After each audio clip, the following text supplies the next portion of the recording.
आप सभी श्रोता मित्रों को हार्दिक नमस्कार। प्रस्तुत है आभा श्रीवास्तव जी द्वारा लिखित कहानी वो सन्यासी। गुप्त काशी के उस प्राचीन मंदिर में शिवलिंग पर जल चढ़ाते हुए 17 बरस पुराने परिचित स्वर को सुनकर अनायास जल की धार बीच में ही रोक दी मैंने। पलटकर देखा, अधपकी दाढ़ी मूंछों के बीच चश्मा लगाए हुए एक अधेड़ सन्यासी ओम नमः शिवाय का जाप करते हुए मंदिर की परिक्रमा कर रहे थे। हतप्रभ सी मैं उस परिचित आकृति को देखती ही रह गई। पुजारी के टोक देने पर मैंने कलश से पुनः शिवलिंग पर जल चढ़ाना आरंभ किया। मन ही मन सोच रही थी कि सन्यासी की उस परिचित आकृति को मैंने तो पहचान लिया था, किंतु क्या वे भी मुझे पहचान लेंगे? मंदिर के गर्भगृह से निकलकर मैं वहीं प्रांगण में बड़ी देर तक सीढ़ियों पर गुमसुम बैठी रही। सामने कुंड में न जाने कितने बरसों से 2 धाराएं निरंतर गिर रही थीं। कहते हैं इन धाराओं में गंगोत्री और यमुनोत्री का जल आता है। सन्यासी की परिक्रमा समाप्त हो गई थी और वे कमंडल में दोनों धाराओं का जल एकत्र करके अपने कक्ष में जाने ही वाले थे कि मैंने रोक लिया। भैया, पहचाना नहीं क्या? ठक से वे खड़े रहे। कौन हो तुम? मैं तुम्हारी छुटकी, तुम्हारी छोटी बहन। कौन छुटकी? कैसी बहन? ना ना, सन्यासी का कोई नहीं होता, कोई नाता नहीं, कोई रिश्ता नहीं। भैया, मैंने लपक कर उनकी कलाई पकड़ ली। राखी के धागे भी याद नहीं? कुछ याद नहीं, कुछ भी याद नहीं। मोह माया में नहीं पड़ना अब, सब कुछ समाप्त हो गया। कहते कहते उनका स्वर कांप गया। भाई मेरा हाथ छुड़ाकर लंबे लंबे डग भरते हुए अपने कक्ष में चले गए।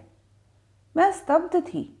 रुड़की के पढ़े लिखे मेरे इंजीनियर भाई की यही नियति थी क्या? बाबूजी के न रहने के बाद अम्मा ने हमें पाल पोस कर बड़ा करने के लिए कितने पापड़ बेले थे। वे सरकारी अस्पताल में मुख्य चिकित्सक थे। सरकारी बंगला, कार, अच्छी तनख्वाह, हर चीज़ भरी पूरी। अम्मा रानी की तरह राज करती। बड़ी जिया का ब्याह बाबूजी की नौकरी में बड़ी धूमधाम से हुआ। भाई भी उस समय रुड़की में पढ़ रहे थे कि एक दिन अनर्थ घट गया। अस्पताल से लौटे बाबूजी के सीने में हल्का सा दर्द हुआ और 24 घंटे के अंदर ही सब कुछ समाप्त हो गया। हमें अपना सरकारी आवास और सुविधाएं छोड़नी पड़ी। जिस अस्पताल के सबसे बड़े डॉक्टर की पत्नी थी, उसी अस्पताल के दफ्तर में अम्मा को मामूली क्लर्क की नौकरी करनी पड़ी। अम्मा ने बड़ी हिम्मत से हम भाई बहनों को समेट लिया। पैसा था लेकिन लूटने वाले भी थे। 2 बरस बाद ही भाई को रुड़की से डिग्री मिली और नौकरी भी। अम्मा के संघर्ष के दिन समाप्त हुए। जो रिश्तेदार बाबूजी के न रहने पर झांकने भी नहीं आए थे, वही भाई की नौकरी लगते ही गुड़ पर मक्खी की तरह भिनभिनाने लगे। भाई अभी ब्याह नहीं करना चाहते थे। वह खुद से पहले मेरा ब्याह कर देना चाहते थे, लेकिन अम्मा को बहू लाने का बड़ा चाव था। उनका मानना था कि बहू के आने से घर में रौनक आ जाएगी। सच ही था। अम्मा सुलेखा भाभी को बेहद साधारण परिवार से लेकर आई थीं। वे कहती थीं कि साधारण परिवार की लड़की घर बनाकर चलती है। दरअसल अम्मा चाहती थी कि बहू के रूप में उन्हें एक बेहद दबी दबाई लड़की मिले, जिस पर वह एक शत्र निरंकुश शासन चला सकें। खैर, सुलेखा भाभी आई, मासूम, अल्हड़, खिलखिल हंसने वाली। भाई भाभी की जोड़ी सच में बेहद प्यारी थी।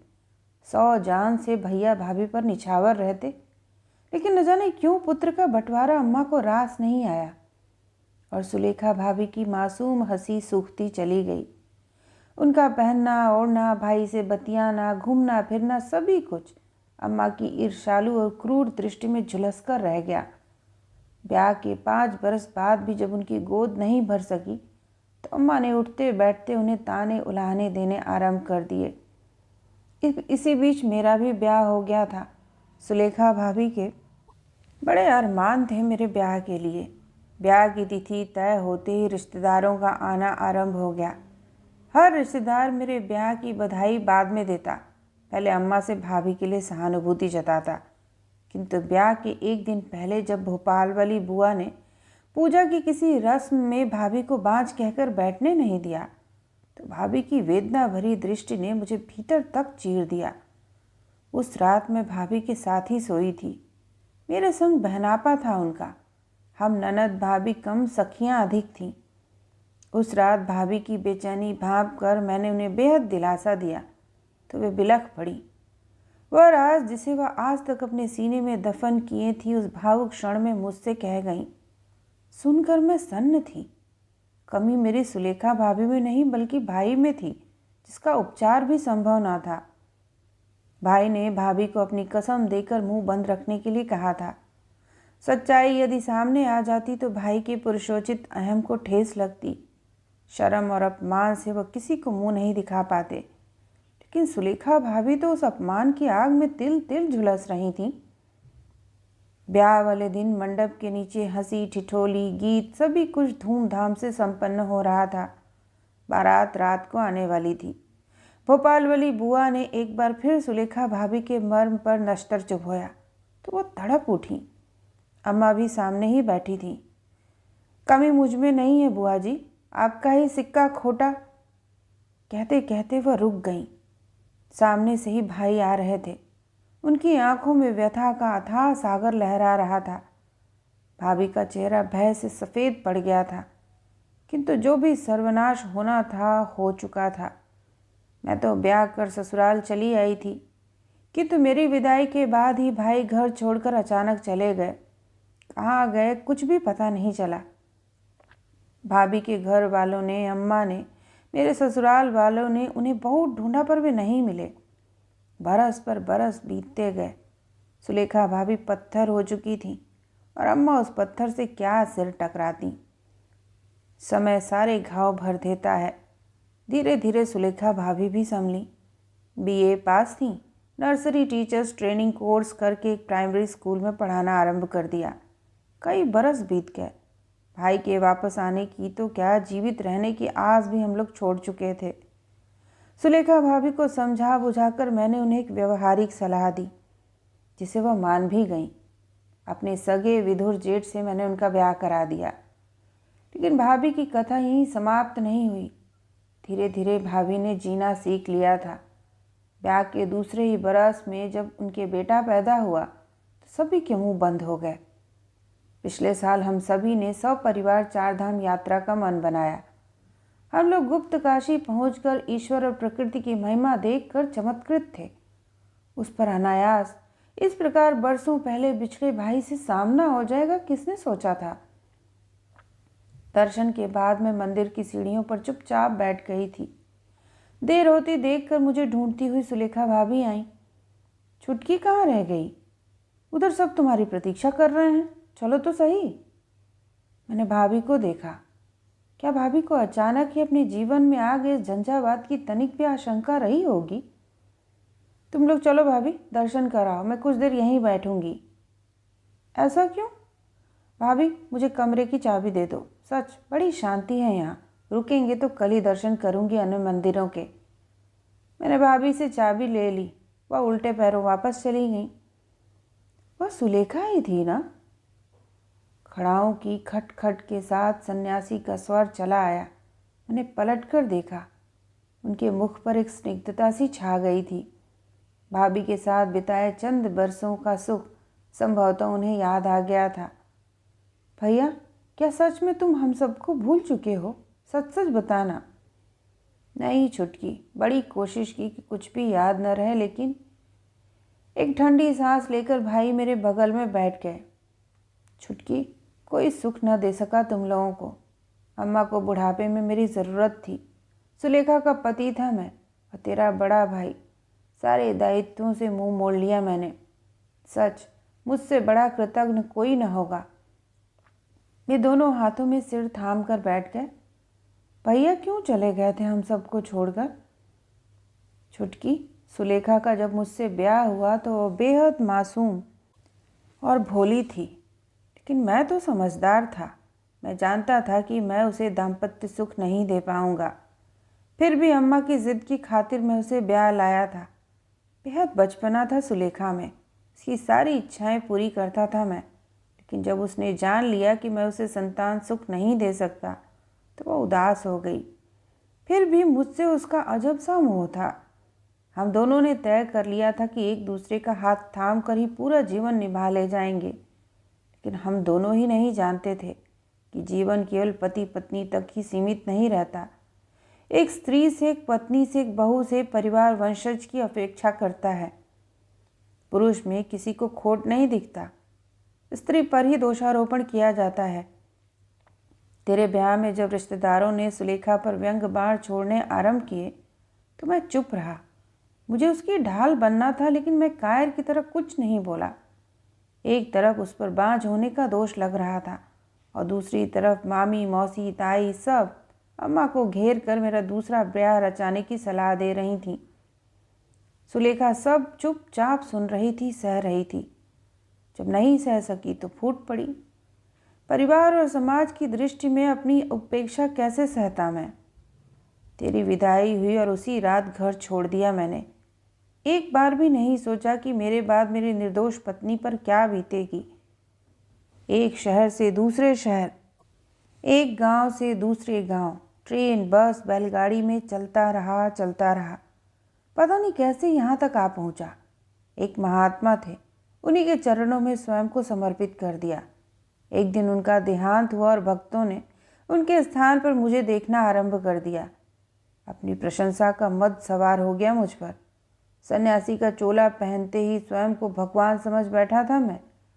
दिन भर भक्तों के प्रवचन में बीत जाता, किंतु रात होते ही मेरे पाप मुझे कचोटने लगते।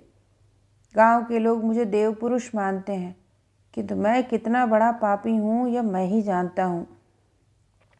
यहाँ पर चारों तरफ बर्फ से ढकी पर्वत श्रेणियाँ हैं, भूत प्रेत जैसे ऊंचे पेड़ हैं, किसी का ताना नहीं, उलाहना नहीं।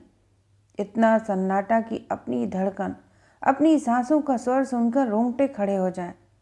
कभी सोचता हूँ सुलेखा को भी ले आता यहाँ। जैसा नियोग द्वारा कुंती और माद्री ने 5 पांडव उत्पन्न किए और राजा पांडु को कोई दोष नहीं लगा, तो क्या हम पति पत्नी ऐसा नहीं कर सकते थे? अगर आप थोड़े विवेक से काम लेते तो ऐसा संभव हो सकता था। मैंने और भाई ने पलटकर पीछे देखा तो सुलेखा भाभी जाने कब से खड़ी थी। हम एक अनाथ बच्चा गोद ले सकते थे। उनके आंसू अविरल बह रहे थे। कट ही जाता जीवन, अपनापन देते तो वही बच्चा हमारे भावी जीवन का संबल बनता। भाई का चेहरा दुख से काला पड़ गया था। सुलेखा, मैंने सोचा था कि घर बार संसार छोड़कर मुझे शांति मिल जाएगी, लेकिन ऐसा नहीं हुआ। मेरे अंदर का चोर सदा मेरे साथ रहा। मैं बार बार स्वयं को धिक्कारता कि अपने दायित्वों से कैसे मुंह मोड़ लिया मैंने। कहीं चैन न था सुलेखा। एक भीषण अग्नि थी जिसमें मैं झुलस रहा था। मैं क्यों नहीं समझ सका कि जिस लांछन से मैं एक बार में टूट गया था, वही लांछन मेरी पत्नी एक दिन में कितनी ही बार सुनती और सहती है। कई बार सोचा घर लौट चलूं, लेकिन आता भी तो किस मुंह से। इसी तरह दिन पर दिन बीतते चले गए। लेकिन सुलेखा, अब भी बहुत देर नहीं हुई है। भगवान भी हमें शायद दोबारा मिलाना चाहता है। भाई की आंखों में दोबारा संसार में, घर परिवार में वापस लौट आने की ललक थी। उन्होंने लपक कर भाभी का हाथ पकड़ लिया। उनका पुरुषोचित अहंकार भाभी को दोबारा वापस पाना चाहता था। नहीं स्वामी जी, अब बहुत देर हो चुकी है। सुलेखा भाभी बेहद दृढ़ स्वर में बोली तो मैं उनका मुंह देखती रह गई। बेहद कोमल, मृदुभाषिणी, मितभाषिणी अपनी भाभी का इतना तल्ख लहजा, स्पष्ट उत्तर सुनकर मैं चौंक गई थी। कुछ कहना चाहती थी मैं, किंतु स्वयं को रोक लिया। 17 बरस पहले जब आप मुझे छोड़कर गए थे, तब भी कलंक मुझ पर ही लगा था, और आज आप जब पुनः संसार में वापस लौटना चाहते हैं तो भी मेरा ही सहारा लेकर। अब तो बहुत देर हो चुकी है स्वामी जी। अगर लौटना ही है तो कोई और सहारा ढूंढिए। मेरा तो घर परिवार है, पति है, बच्चे हैं। मेरे जीवन में पाप के लिए कोई स्थान नहीं। भाभी ने मुंह फेर लिया। मैं मूक दर्शक बनी खड़ी रही थी। भाई का चेहरा बुझ गया। सुलेखा, तुम मेरी प्रतीक्षा नहीं कर सकी, ऐसा किया क्यों? शायद मैं लौट ही आता। अगर लौटना ही था तो मुझे छोड़कर आप गए ही क्यों? किस उम्मीद पर प्रतीक्षा करती मैं, और आपकी क्यों प्रतीक्षा करती? अगर आपके स्थान पर मैं आपको छोड़कर चली जाती या मरी जाती तो क्या आप मेरी प्रतीक्षा करते? नहीं ना, आप तो पुरुष थे ना। मैं मरती तो चिता फूंकने के तुरंत बाद ही से रिश्ते आने आरंभ हो जाते आपके लिए। ऋतुओं का एक चक्र भी आप मुझे समर्पित न करते, फौरन ब्याह रचा लेते। छोड़कर जाती तो भी कलंकिनी मैं ही कहलाती, आप पर कोई उंगली तक न उठाता। फिर मुझसे इतने बड़े त्याग की उम्मीद क्यों? मैं भी इंसान हूँ, जीने का हक मुझे भी है। मैं तो फिर भी 5 बरस तक आपकी प्रतीक्षा करती रही थी। मेरी जगह आप होते तो शायद 5 महीने की भी प्रतीक्षा नहीं करते। स्वामी जी, कुंड से निकली ये 2 धाराएं देख रहे हैं? सुलेखा भाभी तीखे और दुख भरे स्वर में बोली, हम दोनों अब इन्हीं की तरह हैं, ये कभी मिलकर साथ नहीं बहती। कहते हैं बड़ी दूर जाकर प्रयाग में इनका संगम होता है, किंतु हमारा साथ और संगम तो अब असंभव है।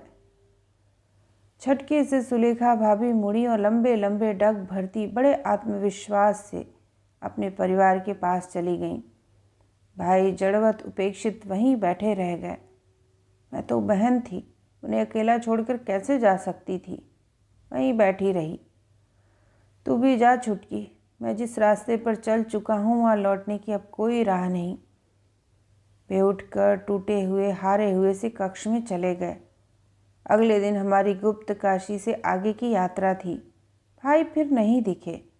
जाने से पहले सोचा भाई से मिल लूं, किंतु उनका कक्ष खाली था। दोनों कपाट खुले थे। मैंने किसी दूसरे पुजारी से उनके विषय में पूछा तो उन्होंने बताया कि स्वामी जी तो 6 माह के अज्ञातवास पर चले गए हैं। यदि उनसे मिलना हो तो अगले ही बरस मिल सकेंगे। लेकिन मैं समझ गई थी, भाई अब कभी नहीं मिलेंगे, कभी नहीं लौटेंगे। पिछली बार वे संसार से भागे थे, इस बार शायद जीवन से ही मुंह मोड़ लें।